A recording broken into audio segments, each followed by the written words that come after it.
How do you keep the conversation flowing? I'm dating coach Hayley Quinn, and if you're a guy listening to this video and you constantly fear that pause in the conversation, the awkward silence, or just running out of things to say, this video is going to help you out with 3 solid tips on how you can keep that conversation flowing. Now, before I start though, I do have to mention one thing, which is I think as a man, it is so easy to enter into the whole dating process feeling like the pressure and the burden to keep that conversation flowing is all on you. And it might feel sometimes like she is rating and reviewing your performance as you go.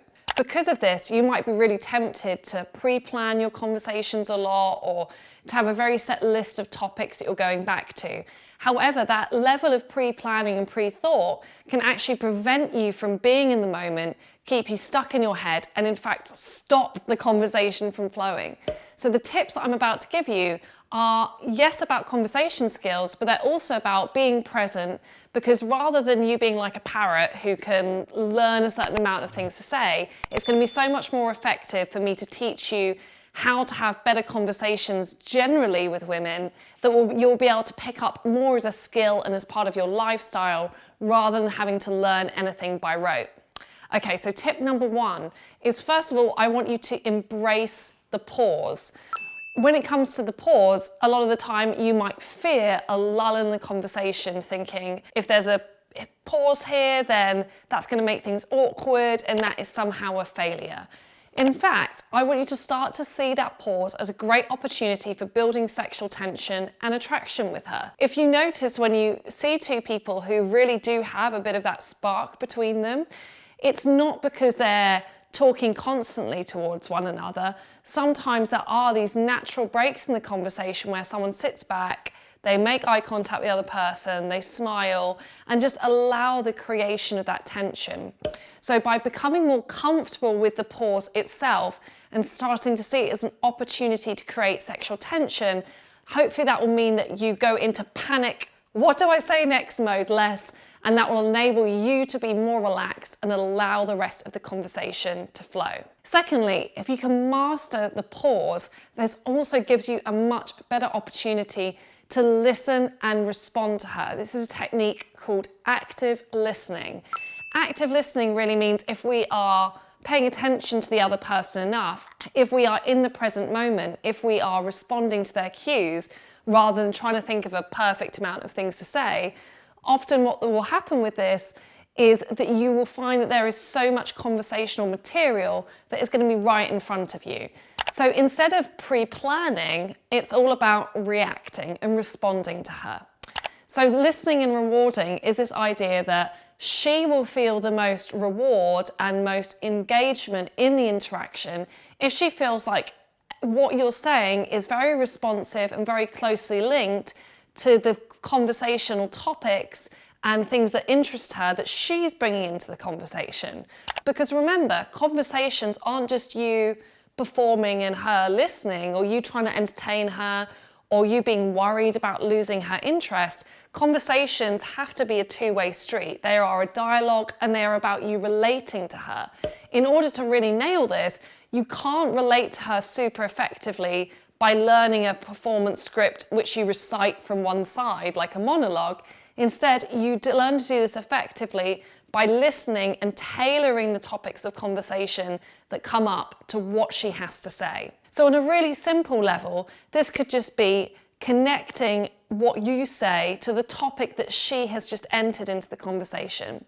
So if she says, "Oh, I'm from Paris," the topic of the conversation that's come up is Paris. So that is the topic that you want to talk about. Now, what you want to really do here is something we call free association.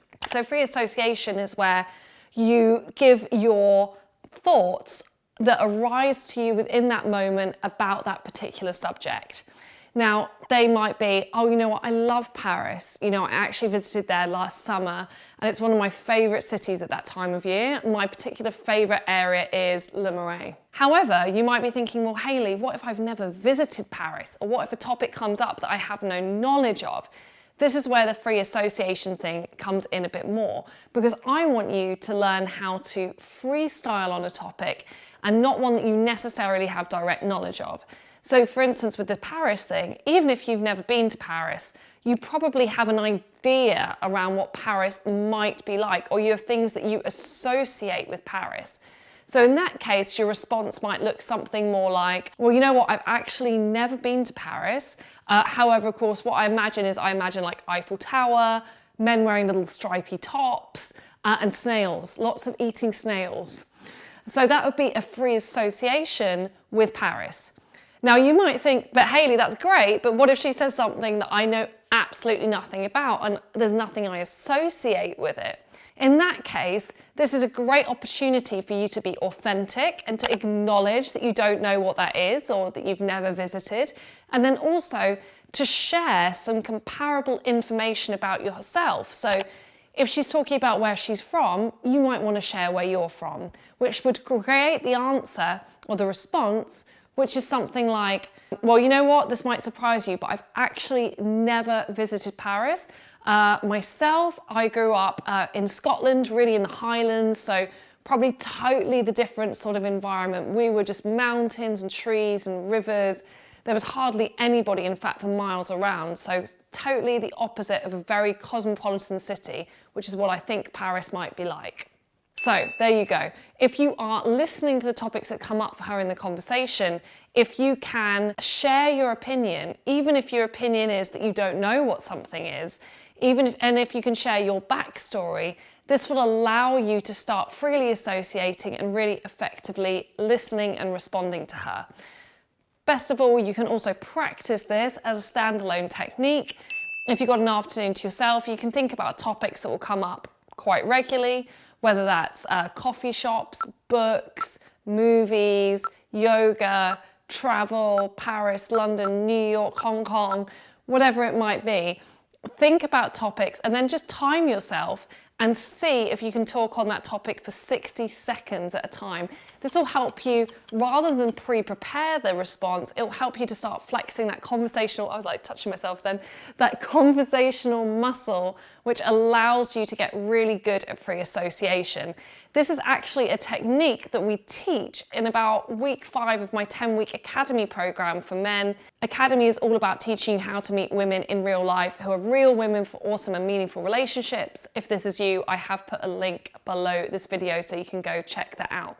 But anyway, on to tip number 3. So tip number 3 about how to keep the conversation flowing. Again, we're not going to see it like, how do I talk to her about the topics that she's going to be really interested in, because that might require you being a psychic. Instead, we're going to flip this around and hopefully also take some of the pressure off of you within those early stages of the dating process. Instead of thinking, how can I please her?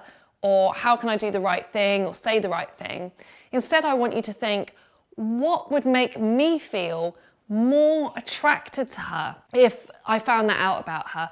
What would make me really interested to talk about? Because remember, you shouldn't be entering dating as this means to impress every single woman you want to meet. Who needs that? You instead want to impress and connect with the women who you already have those things in common with. So I want you to think about what topics you're really interested in, what you love to talk about, or what she could say that would make her more attractive to you. And I want you to use that as a guide for how you direct the conversation and what topics you introduce into it. So for instance, if you really love women who are able to be spontaneous, or you're a major fan of travel, you might want to bring that up as a topic. You might say, you know what, I've actually never been to Paris, but I don't know how high that would be up on my destination list. I don't know about you, but for me, the next thing I'm planning is I'm actually going to go travel through Asia at the end of the year. So that would be an example of you acknowledging that travel is important to you, bringing this topic of travel into the forefront of the conversation, and then seeing how she reacts to it. Now, you may also think, well, that's great, Hayley, but I like things that women do not like. I like software, I like football, I like mechanical engineering. Now, whilst there might be a truth that these are currently more male-dominated areas, and so therefore at this present moment in time, less women may connect with that than men, there is still a way that you can talk about these subjects which is going to be relatable to her. And that's because you learn to talk about the subject not in the factual detail of it, or not in the granular parts of the subject, but you talk about how you feel and what emotional experiences you get from participating in it. So for instance, if you love software engineering, and the reason for that is you really love problem solving and you like getting lost in a puzzle of something, and you like to really learn about things and expand your mind and work independently. What she might not be able to connect with you on software engineering, but she may well be able to connect to you on being independent or solving puzzles or liking to work solo or really enjoying studying and being immersed in something. So remember, stop trying to judge the topics that you would want to introduce into the conversation as not being woman friendly or not being attractive. You know, instead of trying to rework your whole personality to try and be someone who you're not in order to impress every woman you meet, let's try and get you talking about what you genuinely love and you're totally into organically in a way that is more attractive and that is more relatable. If you are on board with this mission and you've enjoyed this video around how to keep the conversation flowing, then I'd really invite you as well to join my awesome community of men and women. Yes, I work with both. We are co-educational here at hayleyquinn.com. If you've liked the message of it, of course, like the video, turn notifications on, subscribe to this channel, and if you want to commit one step further, I do have an amazing newsletter which will be giving you tons of free video advice that you can't find elsewhere on topics such as how to meet women in real life and how to notice if she's interested in you. All you need to do is click the link beneath this video. And in the meantime, I hope to see you very soon.